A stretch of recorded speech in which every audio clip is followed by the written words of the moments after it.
Okay, here's my Xiaomi Mi 5 with the power button that doesn't always work, so I'll just show that to you. On, off, on there, it didn't work. Okay, I'll show you the engineer's menu. So let's go *#*648 4. Okay, so here's the tests that I can run. You said there should be a test for the power button, but I couldn't find it. So there's a buttons menu, and you can test the up and down, back, and the menu button, but it specifically says the home and the power buttons are not included in the test. So I'm not sure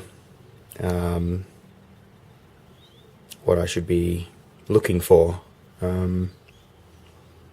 Yeah. So here's all the tests. Speaker, check version, SIM card vibration, all that stuff. But yeah, nothing for the power button.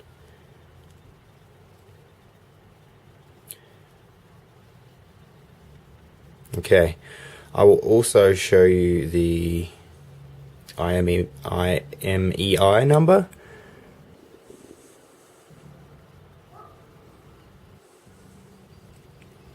Okay, there we go.